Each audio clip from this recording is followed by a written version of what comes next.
Alors, je suis partie en Côte d'Ivoire il y a 4 ans, en 2015. Et je suis partie à Abidjan. Je voulais traverser une route. Et en fait, je me suis mise sur le trottoir. Et sur le trottoir, il y avait des jeunes qui, en fait, qui cherchaient un petit peu de l'argent, en fait. Et en gros, il y en a un, parmi eux tous, qui a dit, elle, là, elle donne beaucoup d'argent, hein. Si vous la prenez et tout, vous allez avoir beaucoup d'argent et tout. Nan, nan, nan. Sachant qu'en Afrique, les corps des albinos sont vendus pour environ 75 000 euros le membre. Et, en gros, il est arrivé vers moi, il s'est mis à me tirer. Il y a un monsieur qui est arrivé qui lui a mis un gros coup par derrière, en fait.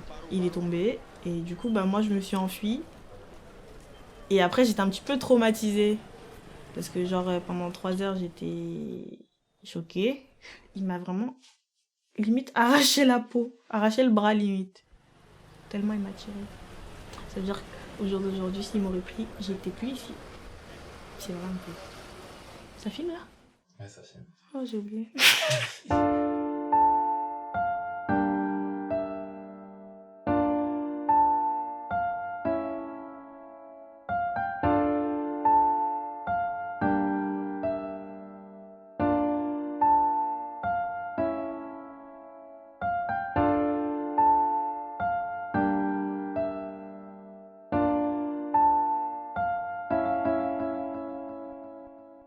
En fait, la discrimination est arrivée le premier jour de ma rentrée et je me suis fait arrêter par un monsieur assez âgé et qui m'a demandé «Excusez-moi monsieur, vous faites quoi?»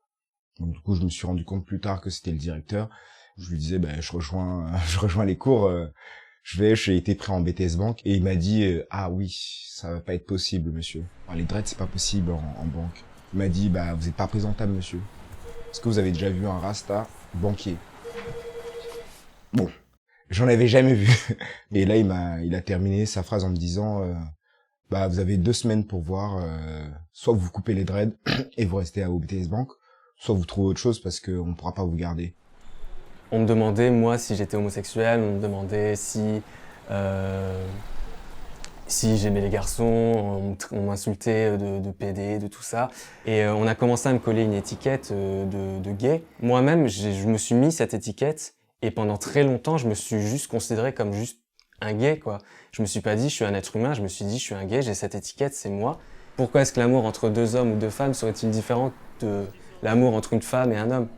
Tous les jours dans le métro, dans, dans n'importe quoi, dans n'importe quelle situation qui pourrait paraître anodine, mais je me fais bouffer parce que je suis une femme. Il y a des hommes qui se croient mais vraiment plus intelligents que moi, alors que il y a des choses que je sais mieux qu'eux. Il y a un homme qui a essayé de me faire de la leçon sur mon vagin. J'en ai un, tu n'en as pas, et je suis quand même censée connaître mieux que ça que toi.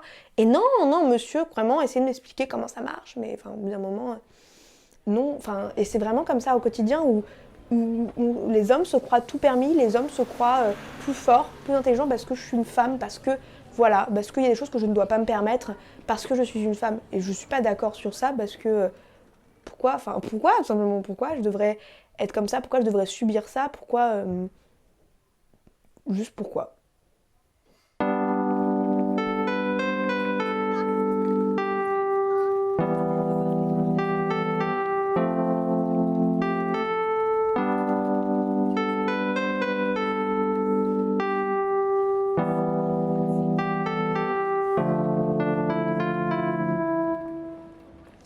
En l'occurrence, les Portugais, ils ont des stéréotypes, on va dire, drôles. Enfin, drôles. Pour les filles, c'est pas super drôle d'être traité de poilu ou d'être traité de moche ou d'avoir des discriminations par rapport à nos parents, par rapport à la profession soi-disant de nos parents. Il y a des gens, quand j'ai dit que mon père travaillait dans le bâtiment, qui ont rigolé. Faut savoir que un métier, il faut jamais se moquer d'un métier. Enfin, c'est ce qui permet de faire vivre la famille. Je venais d'arriver en France, j'étais en Côte d'Ivoire. L'histoire, c'est que j'avais un accent ivoirien et parfois j'avais des personnes de ma classe ou des élèves qui se moquaient de mon accent et tout. Je me sentais pas à l'aise à l'école, au collège, je me sentais pas du tout à l'aise. Même chez moi, parfois ça n'allait pas. Même parfois avec mes amis, ça n'allait pas parce qu'eux aussi se moquaient de mon accent. Enfin, ils trouvaient ça drôle et moi, pas tout le temps.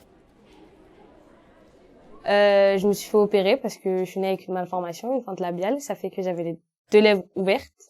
Et je me suis fait opérer et cette année-là, je suis partie en colonie. Du coup, j'avais un gros pansement pour pas attraper de coups de soleil vis-à-vis de ma cicatrice. J'avais de la crème blanche en plein milieu du visage. On m'appelait peau de crème fraîche. On me critiquait tout le temps. Après, ça allait jusqu'à dire des trucs ignobles, hein. Des trucs à la con, quoi, des imbéciles. C'était beaucoup plus vulgaire venant des plus grands, en fait. C'était vraiment les plus grands et je me sentais plus faible, du coup, vu qu'ils étaient plus grands. Je pouvais pas faire grand-chose. Il y avait deux gars et une femme. Et dans les deux gars, il y en avait un qui était en civil. Et genre, il était jeune, mais très excité. Il faisait pas mal le malin, tout ça. Et je sais pas, à un moment, il s'en prend à moi parce que j'étais adossé à la barrière derrière moi et apparemment, il n'y avait pas le droit. Moi, j'ai pas trop l'habitude des contrôles et tout. Et donc, il a fait le malin avec moi. Il m'a menacé de sa matraque télescopique. Et il a avancé sur moi en mode s'il doit se passer quelque chose, il va se le passer. Comme s'il n'y avait pas de limite, comme s'il pouvait faire ce qu'il voulait. Et je l'ai mal pris dans le sens où, en fait, s'il a fait le malin comme ça avec nous, c'est parce qu'il savait que l'uniforme le protégeait et que voilà, on a l'apparence de jeunes de quartier et que forcément, ça veut dire qu'il peut se permettre d'agir comme ça avec nous parce qu'on est considéré comme dangereux ou autre. Alors que voilà, il me connaissait pas, il sait pas qui je suis, il sait pas ce que je fais, mais il s'est permis d'agir comme ça avec moi et ça m'a déplu.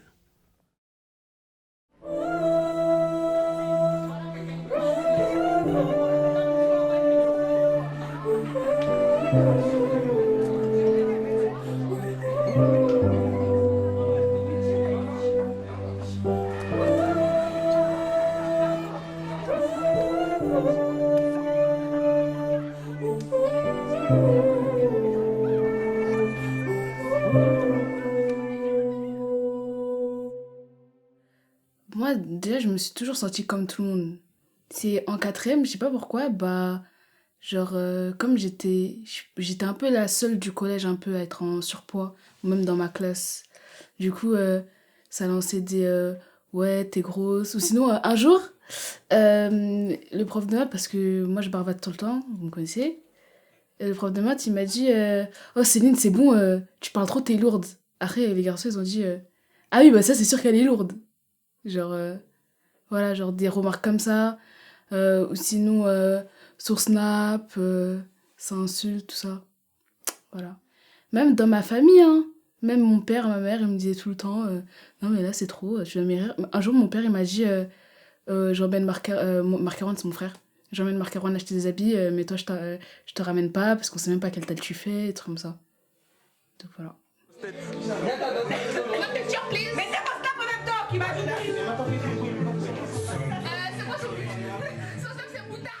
On m'a beaucoup critiqué.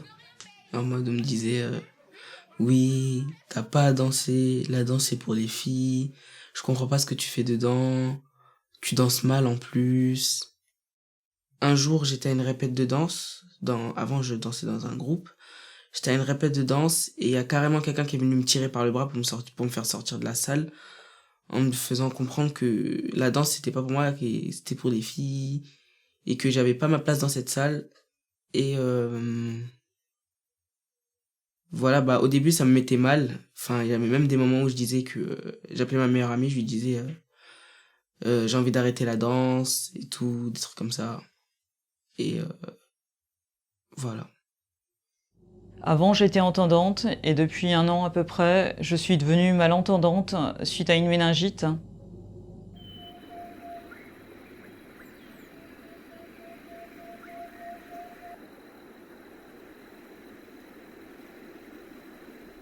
Je voulais présenter une situation où je me suis sentie discriminée. C'est quand, avec une amie à moi, on a souhaité rencontrer une programmatrice du cinéma auquel on se rend le plus souvent, pour lui expliquer notre situation et pour lui demander d'augmenter le nombre de films, enfin la fréquence des films en version française sous-titrée, donc pour les malentendants. Et ce qui s'est passé, c'est que cette personne-là nous a répondu, c'était par mail, nous a répondu, ben non, on fait déjà une séance par mois en français sous-titré, je peux pas faire, c'est mon maximum, je ne peux pas faire plus. Il y a d'autres cinémas dans la ville qui proposent des séances en français sous-titré. Alors dans ma carrière, il m'est arrivé de passer 6 ans en Arabie Saoudite. L'ambassade de France m'avait demandé d'assurer un service à la radio. 4 heures d'antenne de la radio saoudienne étaient ouvertes aux francophones. Donc il fallait faire des programmes en français. Et là-bas, avec les techniciens, c'était la bagarre, enfin bagarre entre guillemets. Il n'y avait pas de... C'était une bagarre verbale, mais c'était toujours la bagarre. Pourquoi tu viens ici pour lire des extraits du Coran en français et tu es chrétien, ça ne va pas, il faut que tu te convertisses à l'islam. Avec les techniciens, c'était toujours la même histoire. C'était toujours pourquoi j'étais chrétien, pourquoi j'étais pas musulman. Et ça, c'était, je peux dire, quotidien. À l'école primaire, j'étais en famille d'accueil. Quand tous les jours j'allais à l'école, j'étais pas accepté par les autres parce que je venais d'une famille qui n'était pas la mienne et du coup j'étais rejeté par les autres de ma classe parce que j'étais pas comme eux, je retrouvais pas mes parents le soir. J'étais pas soi-disant pas de la même classe qu'eux, j'étais pas au même niveau qu'eux. Je me faisais frapper, je me faisais insulter aussi par la famille d'accueil.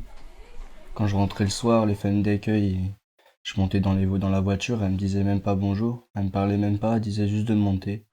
Donc c'était compliqué dans toute ma vie en fait. Durant mon enfance, ça a été compliqué parce qu'en famille d'accueil, ça allait pas mieux que en classe quoi. C'était pire, encore pire dans la cour.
Je disais, mais maman, mais je suis pas comme tout le monde. Un monsieur, il a dit que j'étais trop blanche pour ci, ça. Que j'étais pas quelqu'un de normal. Je me suis demandé si j'étais pas comme tout le monde. Je me suis demandé si j'étais comme tout le monde ou pas. Si par exemple, il y a un blanc qui me rejette et un noir qui me rejette, je vais en vouloir au noir. Dans le sens où c'est... Enfin, genre... Le blanc, il est pas censé savoir ce que c'est un albinos. Pour moi. Mais le noir, il est censé savoir. Au début, ouais, j'avais la haine. Parce que soit on me regardait avec pitié, on avait pitié de moi. Les grandes personnes, elles me regardaient avec pitié. Et les autres enfants, ils se posaient des questions, ils étaient curieux, en fait. Et cette curiosité, elle me gênait. Alors, c'est pas chiant, t'as pas l'impression que t'es pas normal, des trucs comme ça. Je trouvais ça quand même cool d'un côté. Ils disaient que ça faisait un truc en plus. À l'heure d'aujourd'hui, j'ai la possibilité d'enlever la cicatrice que j'ai, mais je l'enlèverai pas. Ah, le ressenti, il est clair, c'est de l'injustice. Parce que je sais que si ce jour-là, parce que ce jour-là, j'étais en jogging, basket, bref, la dégaine, en gros, du gars de quartier, je sais que si j'avais été habillé différemment, jamais il serait comporté comme ça avec moi. Ou si j'avais pas été avec les amis avec qui j'étais, il serait pas comporté comme ça avec moi.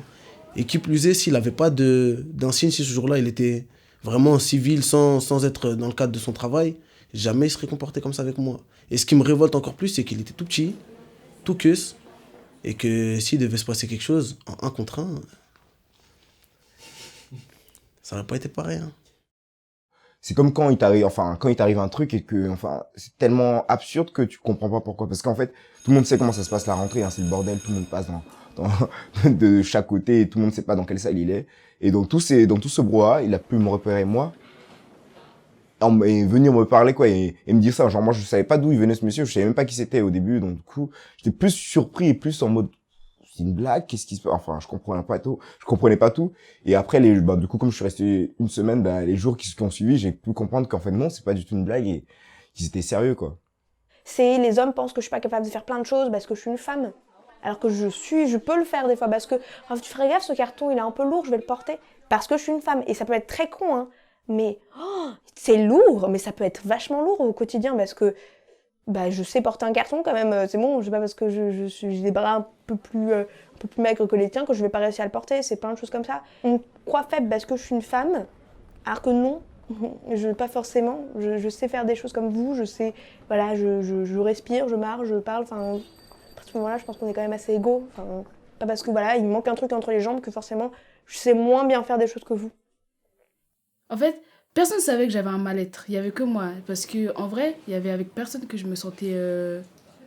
moi-même, genre, il n'y a pas quelqu'un qui m'a aidée.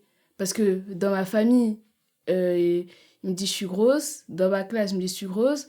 Même avec mes copines, il y avait trop de différences. Genre, il y avait avec personne que je me sentais... Genre, c'est moi-même, je me suis remise en question. C'est moi-même, je me suis redonné... je sais pas, genre, je me suis redonné de la force. C'est une mise à distance par rapport à mon identité l'identité que je suis censée avoir. C'est évident en fait que je suis française, je suis née en France, je suis à l'école en France, donc c'est l'évidence même. Mais pourtant, à partir du moment où on te dit l'origine, les remarques, tout ça, en fait, font qu'il y a vraiment une mise à distance par rapport à ton identité. Là, ça me fait dire en fait que ici, je suis pas chez moi. Et c'est quand même grave, quoi. Du coup, ouais, je me suis renfermé sur moi-même et j'ai pas cherché à trouver de l'aide en fait parce que j'avais un peu peur du regard des autres, que ce soit mes amis, ma famille ou même tout le monde en général. Et j'ai pas cherché de l'aide comme j'aurais dû. Et du coup, je me suis senti très seul. Je savais pas comment m'y prendre, je savais pas comment avoir des réponses à mes questions. Et ça a été très dur psychologiquement pour moi. C'était très très lourd, c'était très très dur. Disons que j'ai pris l'habitude de ce genre d'attitude. Je n'essayais surtout pas d'argumenter ou etc. parce qu'en fait c'est ce que les gens cherchaient en fait. Hein, c'était ils cherchaient un peu la bagarre. Encore une fois, la bagarre verbale, mais voilà.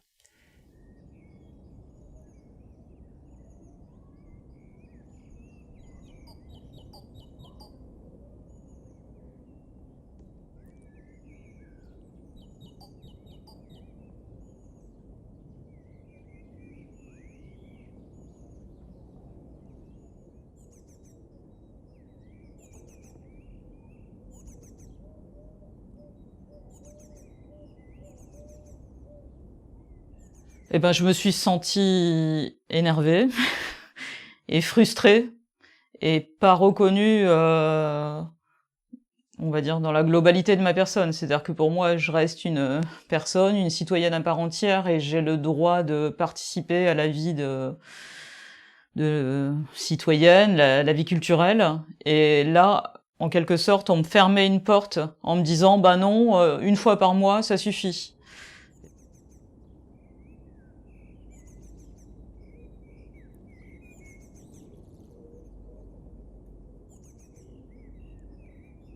Tous les jours, en fait, j'allais pas vers les autres, je restais de mon côté dans le coin de la cour et je m'en fichais un petit peu de tout ce qu'ils pouvaient dire. Mais sur moi, j'essayais de pas les entendre quand ils m'insultaient, j'essayais de pas réagir quand je recevais des gommes, des crayons et tout dans la figure en classe. J'essayais de pas répondre à tout ça et au final, ils m'ont tous marché dessus et j'ai eu du mal à me relever de tout ça.